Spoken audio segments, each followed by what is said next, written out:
बच्चों, कक्षा 7वीं में हम पढ़ेंगे संस्कृत में पाठ 2 लट लकारः प्रथमः पुरुषः। अब इसमें लकार भी हमें पता होना चाहिए और पुरुष भी पता होना चाहिए कि पुरुष कितने प्रकार के होते हैं और लट लकार क्या होता है। इसके साथ साथ देखो ब्रैकेट में दिया अकारांत पुल्लिंग शब्द, मतलब हमें लिंग का भी नॉलेज होना चाहिए। हम ये पिछली कक्षा में पढ़ चुके हैं, लेकिन इसका एक बार हम पुनः अभ्यास करते हुए देखेंगे कि लिंग कितने प्रकार के होते हैं, लट लकार क्या होता है और पुरुष कितने प्रकार के होते हैं, प्रथम पुरुष कौन होते हैं। तो इसमें देखने के लिए हम सबसे पहले व्याकरण में देखेंगे लिंग और वचन। लिंग क्या होते हैं? जिन शब्दों से स्त्री या पुरुष जाति का बोध होता है उसे लिंग कहते हैं। ये 3 प्रकार के होते हैं। हमने हिंदी में भी पढ़े हैं ये तो कितने लिंग, तो लेकिन 2 प्रकार के पढ़े हैं हिंदी में। कौन कौन से? पुल्लिंग और स्त्रीलिंग।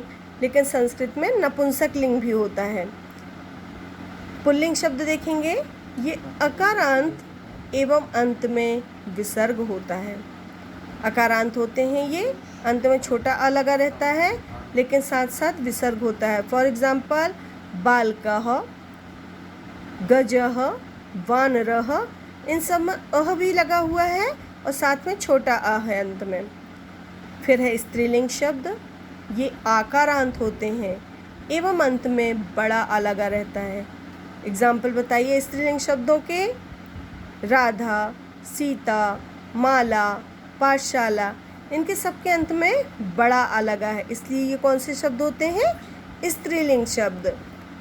फिर है नपुंसक लिंग, अकारांत होते हैं, अंत में छोटा लगा रहता है। इसमें भी छोटा है, इसमें भी छोटा है।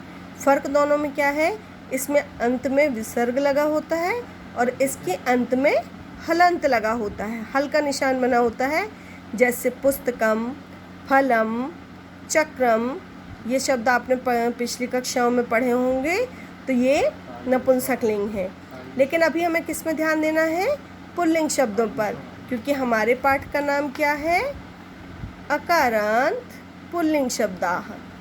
पुल्लिंग शब्द अकारांत होते, अंत में विसर्ग लगा होता है। अब है वचन।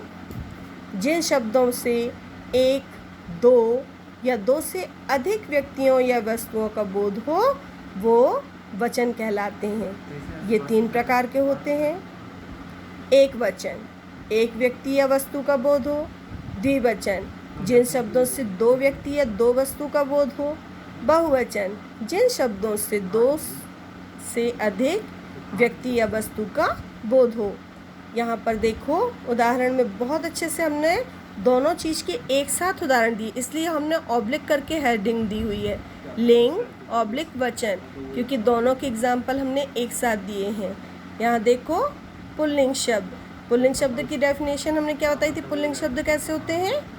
विसर्ग लगा होता है अंत में। देखो बालकः, एक बालक बालकः, 2 बालक बालकौ, और बहुत से बालक बालकाः। स्त्रीलिंग शब्द देखेंगे, हमने बताया अंत में आ की मात्रा। बालिका, बालिके, बालिकाः, एक बालिका, 2 बालिकाएं, बहुत सी बालिकाएं। नपुंसक लिंग में देखो क्या पहचान बताई थी? अंत में हलंत लगा होता है। पुस्तकम, पुस्तके, पुस्तकानि, एक पुस्तक, 2 पुस्तक, बहुत सारी पुस्तक। तो इस प्रकार ये लिंग वचन हुआ। अब आगे देखेंगे हम पुरुष। पुरुष कौन होता है? कर्ता या व्यक्ति को पुरुष कहा जाता है। ये 3 प्रकार के होते हैं। जो काम को करते हैं या व्यक्ति को क्या कहा जाता है? पुरुष कहा जाता है। ये भी 3 प्रकार के होते हैं। लिंग भी 3 प्रकार के होते हैं, वचन भी 3 प्रकार के होते हैं। सबसे पहला आता है प्रथम पुरुष, जिसके बारे में बात की जाए, मतलब किसी अन्य के बारे में, इसलिए इसको अन्य पुरुष भी कहा जाता है। इसके सर्वनाम तीनों लिंगों में अलग अलग होते हैं। ये देखो, तो इसलिए हमने तीनों लिंगों के सर्वनाम लिखे हैं। लेकिन अभी हमको कौन सा लिंग पढ़ना है? पुल्लिंग, इसलिए सह, तौ, ते, ये सर्वनाम किसके हैं? पुल्लिंग शब्द। फिर स्त्रीलिंग में सा, ते, ता, नपुंसक लिंग तत्ते तानि। इसका हिंदी मीनिंग लिखा है वह, वे दोनों, वे सब। फिर है मध्यम पुरुष, जो बात को सुनता है। इसे हम शॉर्ट फॉर्म में श्रोता कहते हैं। अभी मध्यम पुरुष को हम नहीं पढ़ेंगे क्योंकि हमारे पाठ का नाम क्या है? लट लकार प्रथम पुरुषः। प्रथम पुरुष के ये सर्वनाम शब्द भी दिए हैं, सह तौ ते। इनके आगे यदि ए जोड़ दिया जाता है तो एषः, एतौ, एते, उसका मीनिंग हो जाता है यह, ये दोनों, ये सब। जैसे सह का मीनिंग वह, एषः का मीनिंग यह। फिर है मध्यम पुरुष, जो बात को सुनता है, श्रोता। उसको शॉर्ट फॉर्म में श्रोता कहते हैं। इसके सर्वनाम शब्द हैं त्वम, युवाम, यूयम, तुम दोनों, तुम सब। फिर है उत्तम पुरुष, जो बात को बोलता है। इसको हम शॉर्ट फॉर्म में वक्ता बोलते हैं। बोलने वाले को क्या बोलते हैं? वक्ता। और सुनने वाले को क्या कहते हैं? श्रोता। इसके सर्वनाम तीनों लिंगों में समान होते हैं, इन्हें अस्मत् कहते हैं। मध्यम पुरुष के सर्वनाम को युष्मत् कहते हैं, उत्तम पुरुष के सर्वनाम को अस्मत् कहते हैं।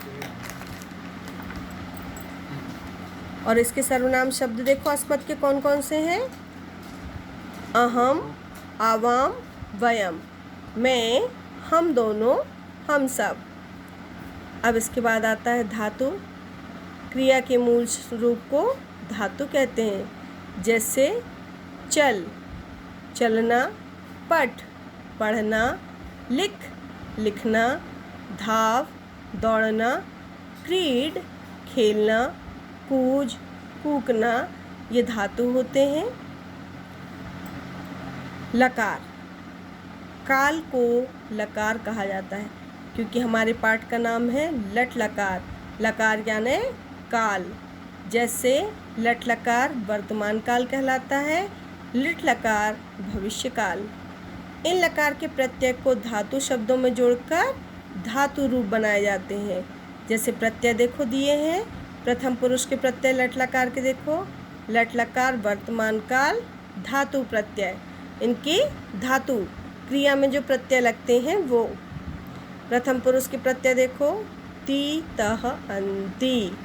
मध्यम पुरुष सी, थह, था। उत्तम पुरुष आमी, आवह, आमह। अब लेकिन हम किसको पढ़ेंगे? प्रथम पुरुष, क्योंकि प्रथम पुरुष आपके पाठ का नाम क्या है? लट लकार प्रथम पुरुषः। ये देखिए लट लकार प्रथमः पुरुषः अकारांत पुल्लिंग शब्दः। अब हम पाठ का ट्रांसलेशन देखेंगे पार्ट 2 में। ये पार्ट 1 था जिसमें हमने ग्रामर के माध्यम से समझा लिंग, वचन, पुरुष, धातु, लकार। अब हम पाठ को आगे समझेंगे। धन्यवाद।